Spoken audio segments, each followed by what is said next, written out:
Well, you know, the #1 New Year's resolution every year is to do what? Lose weight, right? 38% of Americans vow to stick to the latest diet craze, but will they? Our next guest, author of Why Diets Are Failing Us, explains exactly why most diets don't work. Please welcome Peter Greenlaw. Hi, Peter.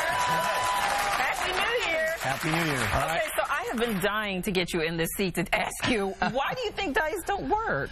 Well, they don't. I mean, according to the NIH, 98% of all diets fail. You got a $50 billion industry that fails 98% of the time. What a great business, right? But the basic reason is that the whole concept of dieting, which is based on reducing calories, is the most illogical thing that ever existed. What no one has ever talked about is the nutritional density of the calorie. So instead of counting calories, we should be making every calorie count. And what happens when you go on a diet and you lower calories, the thing that we're not taking into account is we're also lowering the nutritional density. We're starving ourselves to death when we go on a diet. The body goes into starvation mode and it stores fat. The exact opposite of what you want. Even if you're eating, because I'm on a diet right now, and I'm reducing my calories, but I'm eating salads and vegetables and proteins. Like, let me know how that turns out. Okay, let's take a bowl of spinach. Well, so far so good. I'm down. Watch this.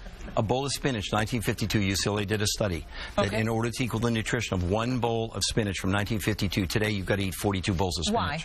Because the nutrition in our soil has been destroyed by herbicides and pesticides and over-farming. I mean, 1930, we produced about 40 bushels to the acre. Now we're doing 200 bushels to the acre. Okay. And what's happening is the soil is so broken down that the plants aren't absorbing any nutrients. You notice I'm holding an orange here, okay? Yeah. Your grandmother could have eaten this orange. Today, all of us, and I love oranges, have to eat 9 oranges to equal the nutrition that our grandparents got from 1 orange. An apple from 1976, they estimate today you got to eat between 6 and 12 apples to equal the nutrition of 1 apple. So by you reducing your calories, you're putting your body in a state of starvation. Wow. That's why people overeat so much. What about organic farming? Does that change at all? 202 studies last year, USA Today, proved that organic nutritionally is no different than regular food. Less pesticides and herbicides, but absolutely no difference. So the very thing that you're doing, and you may lose some weight, the one thing you're losing for sure is muscle mass. Because in even if I'm in the gym building muscle? You're not building muscle. And I'm drinking protein right afterwards? You don't have the nutrients, okay? And the thing is that in all these diets, the thing that the doctors warn against, and I'm on board, don't lose more than 1 pound a week on a diet because you're losing lean muscle mass. The idea is to infuse the body with massive amounts of nutrients in the fewest calories possible. Okay, be specific on what nutrients are. How do we get them? Okay, well, the thing that we're missing the most are basically a huge component of the periodic table, which makes up nature, okay? So you've all heard of iron and calcium and magnesium, but there's these trace elements, things like gold and silver and copper and zinc and molybdenum and boron and beryllium and even arsenic in tiny, tiny quantities that the human body needs in order to perform its functions. Well, we've destroyed those in the soils. As a matter of fact, a report to the U.S. Senate said 99% of the American people are deficient in these minerals, and any one of those can result in disease. And that report was done in 1936. So how do we get them then? Well, you have to go and find sources of these minerals. You need about 70, and the best organic you're getting 10 to 12.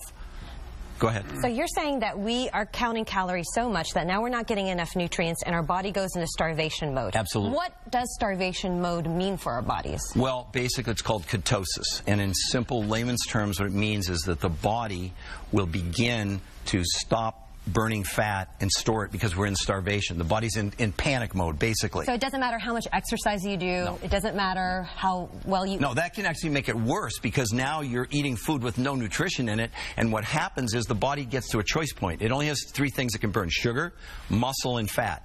So what happens when you get in this depleted state, and that's why the doctors say don't lose more than 1 pound a week on a diet, because now you're going to begin to burn muscle mass, okay? Okay, so what do you say to those people? Okay, like, G, I'm just going to use this for an example. She's lost a lot of weight by just cutting her calories and exercising. It's worked. Well, let me just say this to you. The biggest factor in all of this is toxins. Toxins in the water, air, food, carpet, shampoos, whatever. As we're ingesting these toxins, what the body's doing, even for someone like yourself that's really in great shape, I work with some of the top trainers in the world, and when they take MRIs of these people that are in incredible shape around the brain, the kidney, the liver, the pancreas, we see this white halo of this toxic fat. It's called the body's toxic burden. No amount of exercise or diet gets rid of them. And the American Society of Endocrinologists named these fat cells because what the body's doing, the immune system can't deal with toxins. It takes the toxin, stuffs it in a fat cell. No amount of sit-ups, exercise, whatever will get rid of what's going on basically around your liver, etc. The body's trying to protect itself by encapsulating the toxin in fat cells. So any diet you're on, you're not losing any toxins. You could run from here to Gary even on a day like this. So you can lose weight, but you're not losing the toxins? Absolutely not. I think the thing that really worries me is I've spent a great deal of time and effort and money to eat healthy and to eat organic and to eat grass-fed and try to eat local, but you're saying that doesn't really help. Food will never be enough again, period. It's just proven, I mean, over and over. There's not broccoli, Brussels sprouts, spinach. I don't care what the nutritional value is just crashing. And the scary part is we're using up the soil in North America 10 times faster than we're replacing it. There are estimates now that within 80 years we're basically going to be a giant dust bowl because we've so over-farmed and we've so inundated the soil with herbicides and pesticides. And remember, we eat whatever they eat if it's a plant or an animal. That's what you have to guard against. And that's what, nobody's talking about this. Like, lower calories, get rid of your carbs. Okay, that's cool. I love exercise. It's great. But it won't get rid of toxins.